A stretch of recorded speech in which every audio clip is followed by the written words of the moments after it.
Hello everyone, my name is Pragya Pratishtha. I have secured All India rank 15 in the Indian Economic Services of 2022 and this is my fourth attempt. Today through DKT, I will be helping you with the strategy to prepare for Indian Economic Services. So जैसा कि हम जानते हैं Indian economic services में total 6 papers होते हैं और मैं आपको एक एक करके सारे पेपर्स के बारे में बताऊंगी and I will tell what worked for me and what didn't work for me क्योंकि ये मेरा फोर्थ अटेम्प्ट था. सो पहले तो फॉर जनरल इंग्लिश मैंने कुछ खास नहीं किया. मैंने न्यूज़पेपर से मेरी तैयारी करी थी और मैंने उसमें जो भी वर्ड मीनिंग्स थे या जो भी आइडियम्स थे वो मैंने करा था वहाँ से. एंड इवन द न्यूज़पेपर के एडिटोरियल्स पढ़ के मुझे paragraph writing and essay writing even the प्रेसी writing में काफ़ी हेल्प मिली थी क्योंकि somehow you get the opinion making part cleared from reading the newspaper. For GS paper उसमें 4 सब्जेक्ट्स होते हैं, हिस्ट्री और जोग्राफ़ी, इकोनॉमिक्स एंड पॉलिटी. तो मैंने पहले थोड़ा सा सिविल सर्विसेज के लिए तैयारी करी थी बहुत पहले. तो मैंने ये करा था कि मैंने पॉलिटी और हिस्ट्री के मेरे पहले से नोट्स थे जो कि लक्ष्मीकांत से बने हुए थे और स्पेक्ट्रम से बने हुए थे. मैंने वहाँ से करा. और फॉर जोग्राफ़ी मैंने एनसीईआरटीज़ फॉलो करी थी स्टैंडर्ड 11th एंड 12th की. एंड फॉर करंट अफेयर्स मैंने विजन आईएएस के करंट अफेयर्स यूज़ करे थे. वहाँ से मैंने डेटाज़ और जो भी टॉपिक न्यूज़ में था वो मैंने वहाँ से करा था. एंड इकोनॉमिक्स के लिए मैंने एक्स्ट्रा कुछ नहीं करा था, जो मैंने पहले पढ़ा उससे ही हो गया. फॉर इको पेपर 1 जैसा कि हम जानते हैं कि ये प्रॉपर मैथमेटिकल पेपर है एंड मैंने इग्नू से मेरा मास्टर्स कंप्लीट करा था तो मेरा बहुत ज़्यादा बैकग्राउंड नहीं था मैथ्स में. So I relied on theoretical part most of the time. सारे पेपर्स में मैंने ये देखा कि थ्योरी के जो वेटेज हैं वो थोड़े ज़्यादा हैं और मैथ्स के थोड़े कम हैं. तो मैंने मेरे स्ट्रेंथ पे वर्क किया और मैंने मैथ्स के जो भी हैं वो बेसिक्स करे कवर और बाकी मैंने थ्योरी पे ज़्यादा फोकस किया था. तो फॉर इकोनोमेट्रिक्स एंड स्टैट्स मैंने इनिशियली इग्नू के मटेरियल से किया था क्योंकि वो काफ़ी सिंप्लीफाइड फॉर्म में था और कोई भी नॉन मैथमेटिकल बैकग्राउंड के लोगों के लिए उसको समझना कंपैरेटिवली बहुत इजी होता है. तो पहले मैंने इग्नू के मटेरियल से इकोनोमेट्रिक्स और स्टैटिस्टिक्स कंप्लीट किया. And for higher readings I went for Gujarati book. फिर for micro economics I read H L. Ahuja की एडवांस्ड एच.एल. आहूजा की book and that's all I did for paper 1. And then comes the economics paper 2. उसके लिए for macro economics I made Froyen's book my base book and H L. Ahuja macro economics की जो आती है उससे मैंने थोड़े बहुत एक्स्ट्रा रीडिंग्स किए थे. For growth and development, I referred Jhingan and for international economics also I referred Jhingan क्योंकि वो मेरे ग्रेजुएशन की रीडिंग थी तो मैंने कुछ भी एक्स्ट्रा डोमिनिक या किसी और बुक से उसको नहीं कवर किया था. For paper 3 I referred my IGNOU के मटेरियल. पब्लिक फाइनेंस के लिए I read H.L. Bhatia and R.K. Lekhi's book and IGNOU के भी मटेरियल से मैंने वहाँ से कवर किया था. फॉर एनवायरमेंटल पोर्शन मैंने कम्प्लीटली इग्नू के मटेरियल पे रिलाई किया था. एंड फॉर इंडस्ट्रियल इकोनॉमिक्स वो पहले से ही माइक्रो इकोनॉमिक्स में कवर हो गया था तो एक्स्ट्रा मैंने उसके लिए कुछ भी नहीं किया था. And for development and planning वो भी झिंगन की बुक से हो गया था. एंड पेपर 2 में एक फाइनेंशियल मार्केट का भी पार्ट था, उसको मैंने इंटरनेट से किया था. उसके लिए मैंने कोई स्पेसिफिक बुक नहीं कवर किया था. So here comes now paper 4. So paper 4 was my strength. उसको मैंने काफ़ी अच्छे से कवर किया था from Mishra and Puri's book. That was my base book. उससे मैंने काफ़ी डेटाज और जैसे ट्रेंड जो भी थे मैंने उसको सेक्टर वाइज कवर किया था कि लेट्स से पहले इंडस्ट्री कवर करेंगे फिर सर्विस सेक्टर कवर करेंगे. एंड इंडस्ट्री में भी जैसे प्लानिंग से पहले प्लानिंग आया फिर LPG I. So I did it sector wise and each sector में पीरियड वाइज. तो मैंने फिर ऐसे करके अपने नोट्स बनाए थे एंड स्पेसिफिक डेटाज यूज़ किए थे उसमें. एंड एक्स्ट्रा में मैंने उमा कपिला किया था and economic survey and budget किया था. So that's all for the books and resources part. तो अब मैं आपको ये बताऊंगी कि this is my fourth attempt. So पहले के जितने भी अटेम्प्ट थे उसमें मेरे से क्या गलतियां हुई थी जो स्टूडेंट्स को नहीं दोहरानी चाहिए ताकि इतने अटेम्प्ट्स चले जाएं। सो सबसे पहले I was not consistent in my studies. I was very confused कि मुझे सिविल सर्विसेज करनी चाहिए या मुझे इंडियन इकोनॉमिक सर्विसेज करनी चाहिए। तो वो थोड़ी कन्फ्यूजन रही जिसकी वजह से मैं बहुत कंसिस्टेंट नहीं रह पाई।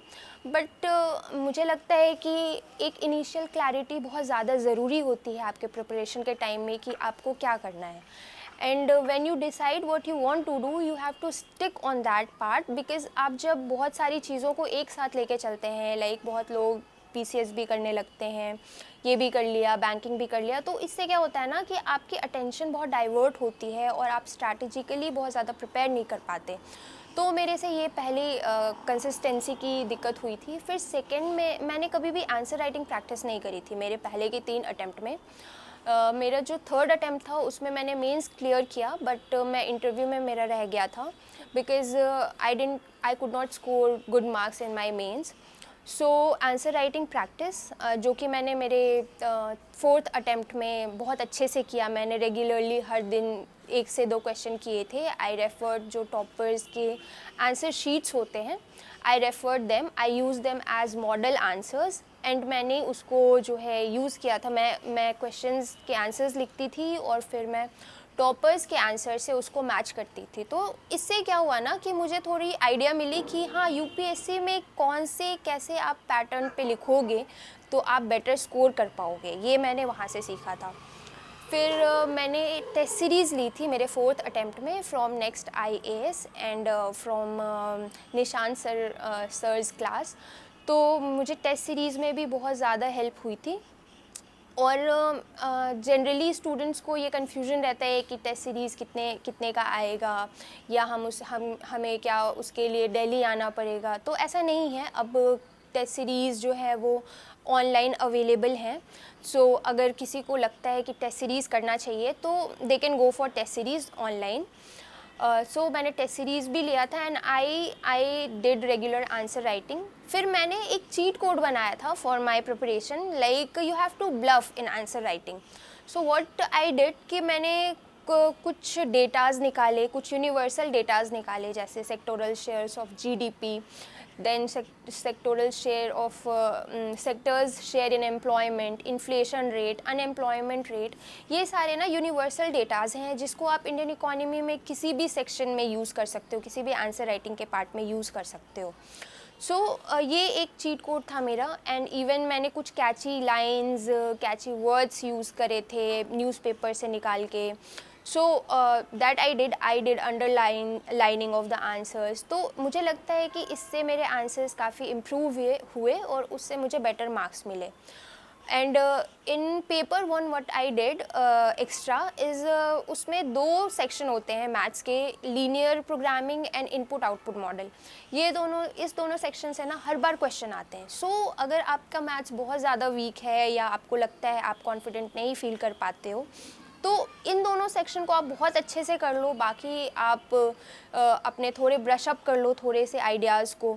तो ये बहुत डिफ़िकल्ट नहीं होता to go clear this exam.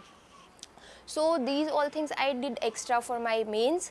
And I tell about my interview. मेरे इंटरव्यू जब मेरा फर्स्ट अटैम्प्ट था तो मैं काफ़ी ज़्यादा नर्वस थी मेरे इंटरव्यू के लिए एंड इंटरव्यू के मार्क्स भी मेरे बहुत ज़्यादा अच्छे नहीं थे। सो इस बार मैंने मेरे इंटरव्यू को बहुत अच्छे से स्ट्रैटेजाइज़ किया एंड देन ऑप्टिमाइज़ आईएएस का इंटरव्यू पैनल है जो कि बहुत अच्छा है, संतोष सर की गाइडेंस थी काफ़ी अच्छी वहाँ पे।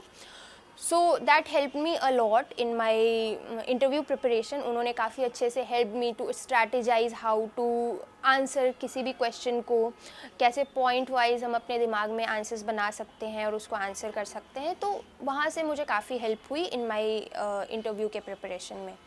So that is all what I did. And I will tell you some few points that I could have done but I was not able to do, but student must follow. You should make some crisp notes which you can be able to revise in the last moment. आपको last moment के लिए थोड़े से अच्छे छोटे छोटे crisp quality के notes होने चाहिए, बेटर डेटाज होने चाहिए जिसको आप यूज़ कर सकते हो लास्ट मोमेंट के लिए, ताकि जब आपके पास बहुत बल्कि नोट्स होते हैं ना तो क्या होता है कि आपको बहुत ज़्यादा भागना पड़ता है, बहुत ज़्यादा ढूंढना पड़ता है कि अरे मैंने ये चीज़ कहाँ लिखी थी, मैंने बाकी चीज़ें कहाँ लिखी थी। तो उसको एक क्रिस्प नोट्स बनाइए जिसको आप एक जगह लिख सकें, एक जगह रिमेंबर कर सके, याद कर सके लास्ट मोमेंट के लिए, ये आप कर सकते हो। इंटरनेट की काफ़ी मदद ली थी मेरे प्रिपरेशन के टाइम पे। मैंने जब बुक से पढ़ाई की, for example growth and development मैंने जब पढ़ा झिंगन से, तो जब क्या हुआ कि मुझे उसे इंडिया रिलेटेड काफ़ी इंटरकनेक्ट करने की ज़रूरत पड़ी थी, क्योंकि जब आप आंसर लिखते हो ना तो आपको अपने आंसर को काफ़ी यूनिक बनाना होता है। तो व्हाट आई डिड कि मैंने इंटरनेट का उसमें बहुत हेल्प लिया था कि how to connect the theoretical part with current affairs and India के पर्सपेक्टिव में हम उसको कैसे कनेक्ट कर सकते हैं। तो मैंने इसके लिए इंटरनेट का काफ़ी यूज़ किया था एंड इसमें मैंने न्यूज़पेपर की भी काफ़ी मदद ली थी। मिंट न्यूज़पेपर थी जिसके एडिटोरियल ने मुझे काफ़ी हेल्प करा था to connect theoretical part with Indian scenarios. And there was one article, उसमें कुजनेत इन्वायरमेंटल कुजनेत कर्व को बहुत अच्छे से इंडिया के पर्सपेक्टिव में कनेक्ट करा था and I used it in my answer writing also. तो आई थिंक आप कुछ एक्स्ट्रा मदद ले सकते हो इंटरनेट में कि आप कैसे अपने आंसर्स को और बेटर बना सको बाकियों से। फिर आप जब थ्योरेटिकल पार्ट लिखते हो ना आंसर्स के, तो आप एक्स्ट्रा में ये कर सकते हो कि you use examples from your real life. जैसे इन मार्केट से कोई क्वेश्चन आता है तो आप उसको रियल लाइफ एग्जाम्पल से कनेक्ट कर सकते हो कि वेजिटेबल मार्केट और इवन ग्रॉसरी मार्केट और इवन जो अभी न्यू ई कॉमर्स आए हैं, तो आप उसको रियल लाइफ से काफ़ी कनेक्ट करके आंसर्स बना सकते हो अपने। देन आप ये भी कर सकते हो कि डेटाज़ हम जनरली क्या करते हैं ना कि ये सोचते हैं कि बस इंडियन इकोनॉमी का जो पार्ट है उसमें हम डेटाज़ यूज़ करेंगे, बाकी सारे में इतना इम्पॉर्टेंट नहीं है। बट ऐसा नहीं है। अगर कुछ ऐसे क्वेश्चंस हैं इंडिया से रिलेटेड या किसी मॉडल से रिलेटेड, तो आप उसमें भी डेटा यूज़ कर सकते हैं to make your answer more catchy and unique. And if you think कि इट इज़ वेरी हार्ड, ये आपसे नहीं होगा क्योंकि ये बहुत कम सीट्स होते हैं, तो ऐसा कुछ भी नहीं है। आपको डेडिकेटली और कंसिस्टेंटली आपको प्रिपरेशन करनी है और हैव सेल्फ कॉन्फिडेंस कि yes you can do it, because if I can do it you all can definitely do it. So thank you and have a nice day.